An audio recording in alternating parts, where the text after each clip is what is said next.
أعوذ بالله من الشيطان الرجيم. بسم الله الرحمن الرحيم، والصلاة والسلام على أشرف المرسلين، خاتم الأنبياء والرسل، سيدنا محمد صلى الله عليه وسلم.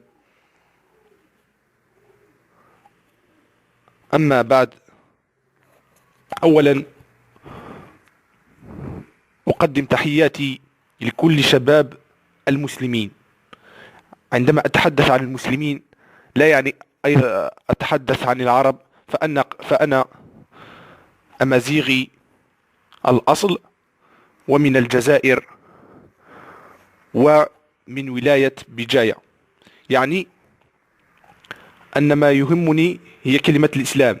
أما الجنسية فسواء كنت جزائري أو مصري أو ما أشبه ذلك فهذا لا يهمني، لأن كلمة الإسلام هي التي تجمعنا، وكلمة الجنسية هذا شيء آخر. لأن الكثير منا يغلط في هذا المفهوم. يعني كون أنك مسلم يعني تنتمي إلى العرب. أنا أحدث وأكرر عفوا بأنني لست عربي، أنا مسلم أمازيغي. أتقيد بكلمة الإسلام، لكن لا أنسى تراثي، لا أنسى تقاليد أجدادنا، لا أنسى عاداتي. طبعا أحتفظ بالعادات التي أجدها صحيحة، وأترك العادات التي أجدها انحرافا وانحطاطا أو شركا بالله. لكن من باب الدين أتقيد بدين الإسلام. والكثير أيضا يقول أن أمازيغي لا ي... لا ينتمون إلى الإسلام، أو هذه مشاكل كثيرة تحدث في هذه الأحيان. وأنا أنتميها إلى العنصرية. لست عنصري، كل شخص أخي. لكن أخي المسلم، عندما نتحدث الأخوة في الدين، يعني إن كان شخص يهودي يمكن أن أتخذه أخي، لكن أخي في العمل مثلا، في المشاورة وغير ذلك. لكن في الدين ليس أخي، بل عدوي في الدين، أتخذه كعدو. ولكي أقول لكم أننا لا فرق بين عربي أو أسود أو أشبه ذلك. المهم هو قلب الشخص وشخصية الإنسان، هي الأهم، وليس جماله كما يقول الجمال الخارجي، بل الجمال الداخلي هو أسعد الذي يكتسبه الإنسان.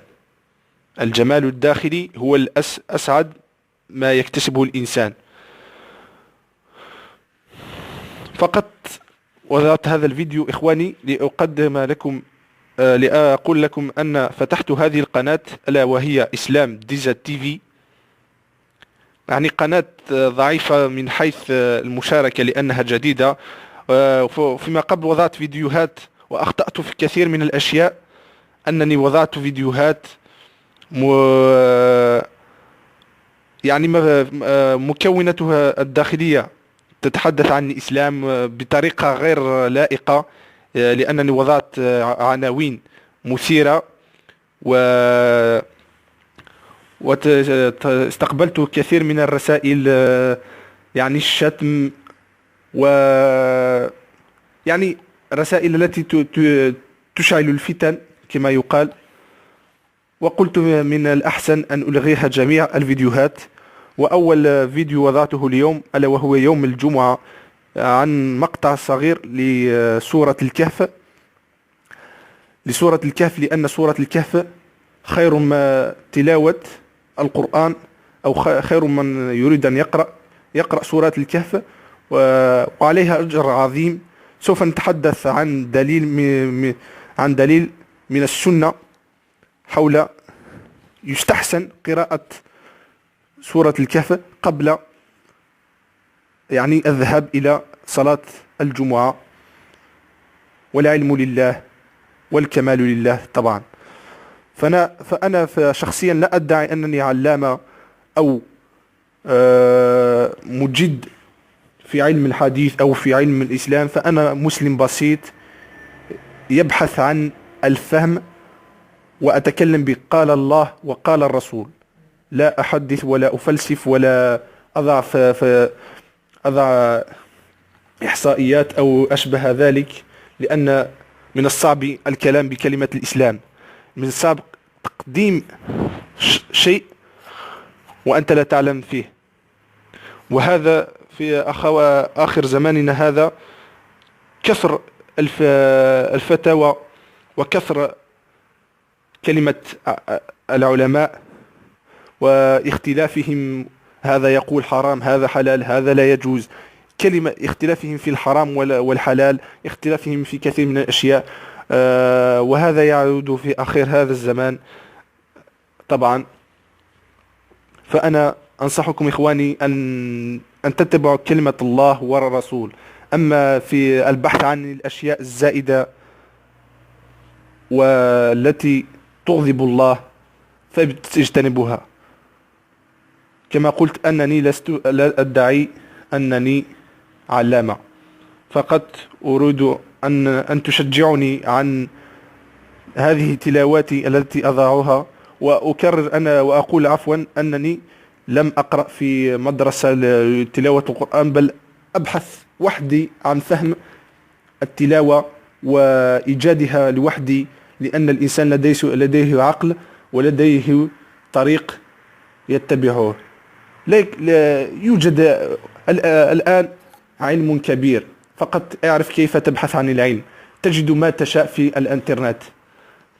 ليس فقط البحث عن كما عفوا وأقولها مباشرة أن شبابنا العرب أو غيرهم من العرب، أتحدث عن المسلمين، دعونا من الغرب، فقط المسلمين.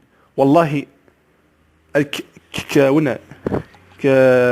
عفوا شبابنا المسلمين غاص في بحر الفتن، وغاص في بحر المعاصي، وغاص في بحر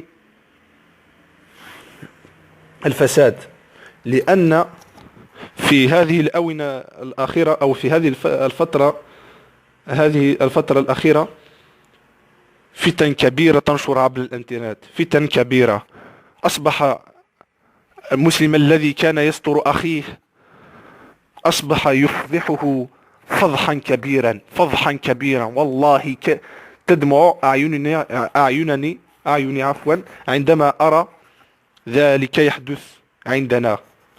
ومن يضحك علينا؟ يضحك علينا شباب الغرب، لأن دائما يبحثون عن إسقاط المسلم بكل الأدوات، سواء وضع مواقع إباحية، سواء نشر الصور، سواء كل ما يريده الغرب هو هذه الأشياء، أن يغلط المسلم ويسقطه. لماذا لا نستر أخانا إخواني المسلمين؟ لابد أن تفكر قبل أن تضع شيء، عفوا، لأن الرصاصة عندما تخرج من المسدس لا يمكن إيقافها أو إعادها إلى الوراء، إذا انطلقت. فقط إخواني احذروا من هذه الفتن، جزاكم الله خيرا. احذروا من هذه الفتن، فتن هذه المواقع، خاصة المواقع الإباحية. كما تعرف أن المواقع الإباحية تبحث عن جلب على السبيل على عفوا تبحث عن جلب المسلمين والعرب عامة، لأن من بابها ذلك. والله عندما أرى ذلك أتعجب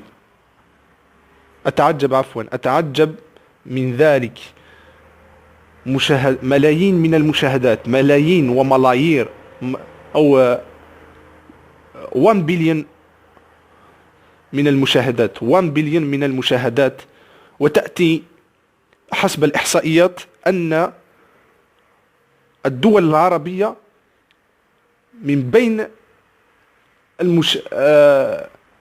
الذين يشاهدون أكثر المواقع الإباحية في هذه الفترة، من بين الأكثر الذين يشاهدون. أقول لكم هداكم الله وهدانا، ولا أقول أنني لم أخطأ. أنا أيضا كنت وأقول ليس بخجل أو أشبه ذلك، كنت أشاهد المواقع الإباحية. كنت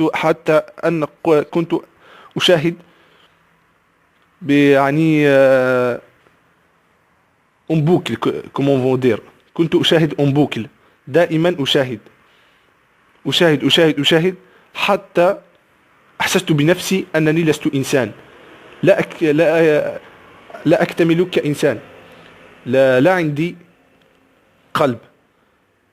أحسست في جسمي كليا أنني لست إنسان.